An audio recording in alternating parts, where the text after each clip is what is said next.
Latitude is a leading provider of global residency and citizenship solutions, having successfully served more than 5,000 clients. Now, the team operates in over 20 countries worldwide, securing second citizenship or residency in desirable locations. With me is Chris Wilson, managing partner, to explain this. And my goodness, this world is so chaotic right now. I mean, how has that impacted your job and what you're doing?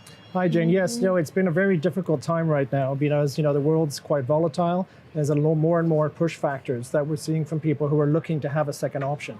Because unfortunately in this world, the more options you have, the better prepared you can be. And so, these programs, certainly from an American perspective, help you to enhance your freedoms.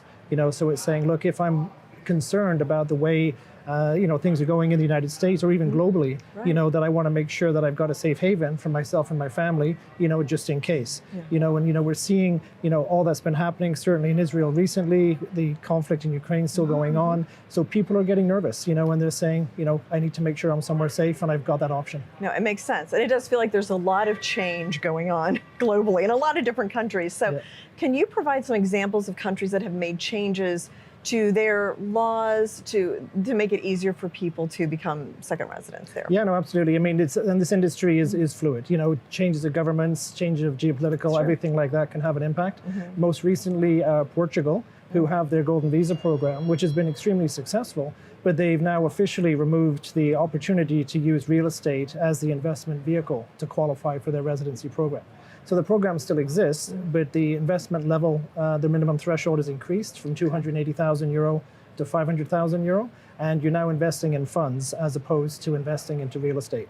So that's quite a significant shift because many people are comfortable with the concept of a real estate investment, to obtain residency. St. Kitts and Nevis in the Caribbean have also made a significant change whereby they increased their minimum investment level essentially by 2. They've doubled that for real estate and for the donation option.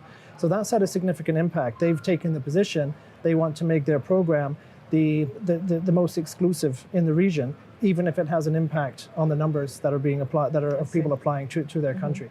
And there's also pressures, the United States have regular conversations, with the Caribbean countries that offer a citizenship by investment program, as well as the European Union and the United Kingdom. So they've got to make sure that they're, working in conjunction, with the directives and I guess really the global understanding of how do you identify a person, because some people look at this as, is it a way that people are using these programs for the wrong reasons? And so they got to, again, make sure all the due diligence standards are correct and making sure only the right people get through. Oh my goodness, you've got politics and economics and all kinds of things that come into play here.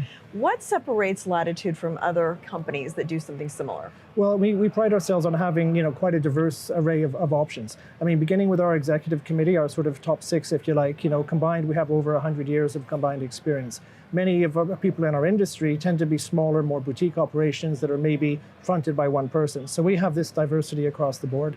We also are very involved with the promotion and maintaining the integrity of the program through our involvement with a body called the Investment Migration Council. We have different opportunities, not just by investment, but people using citizenship by descent as a way to obtain their second citizenship. So, being here, in the great city of New York, so many Italians and Irish ancestry that people might be eligible. So, I'll give you an example. We were speaking to one person who was looking at Malta, and they were saying, well, it's €1 million to qualify. It's a big investment, but we were talking to them when we saw their surname sounded Italian. So we just sort of said, hey, tell us about your family background. And it turned out they were actually eligible by descent as opposed to going through investment. So just by probing and getting to understand the client, we saved them €1 million, basically. Oh my goodness, yes, that certainly makes a big difference. So we're here at the New York Stock Exchange, and there's also a residency or citizenship by investment. Yes. How does that work? Well, I mean, it's a very non-traditional investment for sure. And keep in mind, whether people are investing now, I guess the trendy things are AI and biotech and all that type of thing. Investments can go up and go down, as the disclaimers always say, but citizenship is for life. So if you're applying for this, you're able to, give assurances to your family going forward that you've got this option. It's not going to be taken away. and it's not going to go up or it's not going to go down, right? So it's a very, some people call it a non-traditional insurance policy, some people call it a plan B, but it's again just giving yourself options, because as we spoke about at the beginning, the world's a very complicated and volatile place, and everybody's got their different push factors. You know, when is enough going to be enough, and do we have to make sure that we have another option available? Well, I was going to ask about that. If somebody happens to take advantage of one of these programs, are they done for life, or is there a chance at some point with different governments or something that they might lose that? No, citizenship's for life. So very much like if you're an American citizen, you know, if you're born here or you got naturalized here, it's for life, like with any other grade A nations.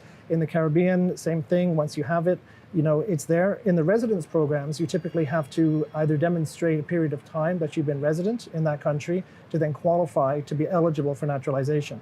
So very much like a green card holder in the United States, they've got to do their 5 years and then they're eligible to naturalize. So the same thing in Europe as well. Yeah. And I think you're going to see a greater shift of applicants needing to spend more time in the destination country than just, you know, the pure investment. I see. How much typically time does somebody have to spend? It varies. I mean, Portugal right now, it's 7 days a year for a minimum of 5 years. So technically it's 14 days every 2 years. So, you know, that's very low in terms of a day count. Other countries, it can be anywhere between 90 to 183 days. And how can somebody find out more about Latitude? Well, I mean, you can certainly go to our website, which is latitudeworld.com. You know, you can contact me directly. My details are on the website. But you'll also find that, you know, more and more people are looking at these programs as they're becoming more into the mainstream way of thinking. And so our first point of contact is to get to know the client. So we have that initial consultation, sort of delve into understanding, you know, their motivations, their time scale, their budget, their surname as well, you know, in that Italian example, to really come up with a customized solution. And then once we know what they're all about, you know, they can then decide if they want to go further. And then you can kind of tailor and figure out what the options are. Absolutely, because there's a lot of options out there, and it's a very personal thing, you know, for these people, and so we have to make sure we have the right solution for them. It's a very interesting concept, and seems very timely with everything. So much uncertainty right now. Yeah. It's all just that reassurance and peace of mind. Yeah, Chris, thank you so much. No, Jane, great to see you again. Thank you.